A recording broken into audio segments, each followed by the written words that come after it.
This is a story about a world obsessed with stuff. It's a story about a system in crisis.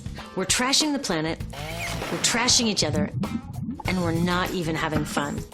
The good thing is that when we start to understand the system, we start to see lots of places to step in and turn these problems into solutions.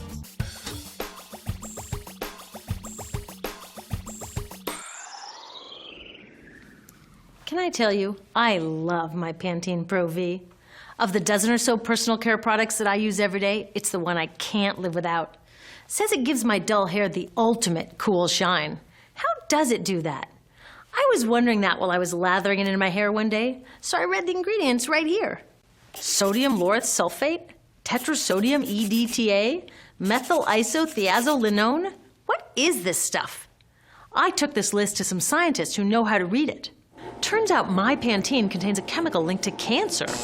And lots of other products in my bathroom, from sunscreen to lipstick and even baby shampoo, also contain chemicals linked to cancer or other problems like learning disabilities, asthma, and even damaged sperm.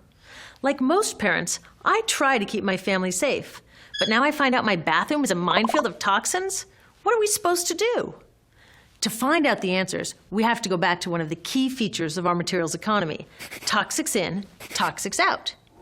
If, at the factory, you pour toxic chemicals into a product, like baby shampoo, you're going to wind up with toxic baby shampoo, and toxics in workers, communities, and, babies. So let's take a closer look at this toxic outrage where it seeps into our lives every day, in the bathroom. The average woman in the U.S. uses about 12 personal care products daily. The average man about 6. Each product containing a dozen or more chemicals. Less than 20% of chemicals in cosmetics have been assessed for safety by the industry's safety panel, so we just don't know what they do to us when we use them. Would you fly on an airline that only inspects 20% of its planes? Of course, not all of these chemicals are dangerous, but we know that many are. Some are carcinogens. That means that they can cause cancer. Others are neurotoxins and reproductive toxins, proven to mess up brain development and reproduction in animals. Wait a minute, we're animals too. It's like a giant experiment. We're using all these mystery chemicals and just waiting to see what happens. One thing we do know is that they're getting inside us. I had my body's toxicity levels tested, and I'm loaded with things like mercury, flame retardants, triclosan, and lead. We all are.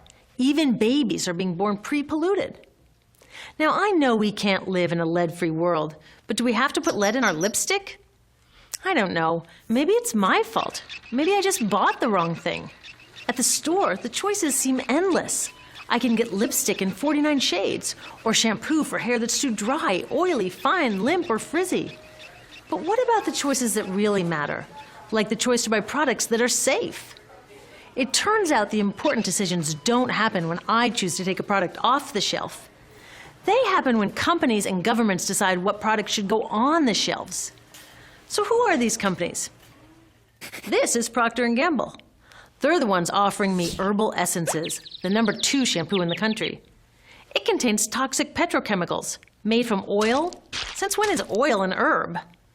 On cosmetics labels, words like herbal, natural, even organic have no legal definition.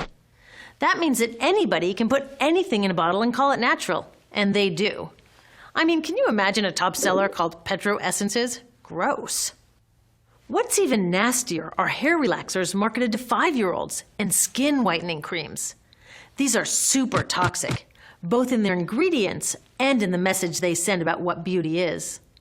Ooh, here's Estee Lauder offering me a chance to help find a cure for breast cancer. That's nice. But wait, they're also using chemicals linked to cancer. Don't you think the best way for Estee Lauder to fight cancer is to stop using those chemicals in the first place? So really, I get to choose between meaningless claims on a bottle. But these guys get the real choice about what goes into those bottles. And that happens back here, at the factories where they're formulated. Why do the makers of these products use all these toxics? Are they trying to poison us? No, they're just working from a 1950s mindset when people were totally swept up in better living through chemistry. In all that excitement, they forgot to worry about human health impacts. That was years ago, and they are still using these same old toxic chemicals. Today, big cosmetics companies say the doses of poison in their products are small enough to be harmless. Yeah, maybe if you use them once a year. I guess they never get out and see that their products are being used and combined with other products every day.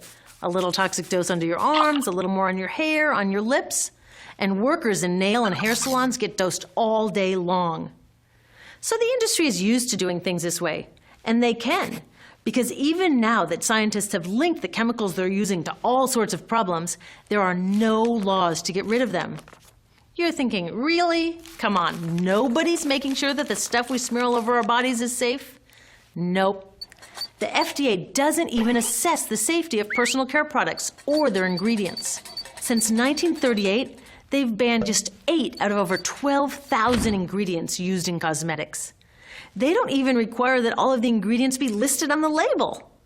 Now, this is an example where we can all agree a little more government action would be helpful. This lack of regulation leaves a huge hole that the cosmetics industry is all too happy to fill.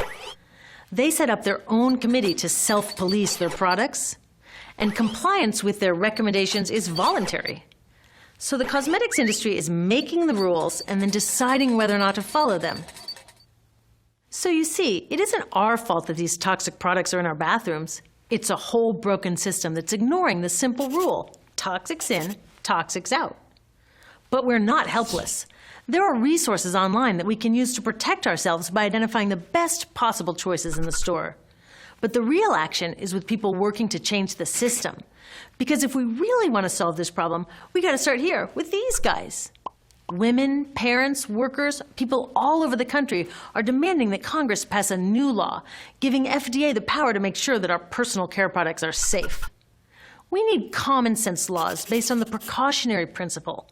That means that when you're dealing with hazardous chemicals, just err on the side of caution. Let's not debate how much lead should be allowed in lipstick. Just get the toxic chemicals out of our products. Smarter laws would force companies to get past that old 50s mindset and figure out how to get us all clean and shiny without toxic chemicals. Can they? Totally. Many responsible cosmetics companies are already putting safer products on the market. Green chemists are developing substances that are designed to be safe and non-toxic in the first place.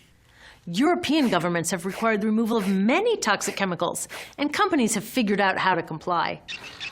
When cosmetics are reformulated to be safe and labeled honestly, then we can feel comfortable with the choices available at the store. We can choose bouncy hair or full hair, shiny lipstick or matte. We can even choose to feel beautiful without using 20 products. But we'll know that whatever we choose, the most important choice, the choice to be safe and healthy, has already been made.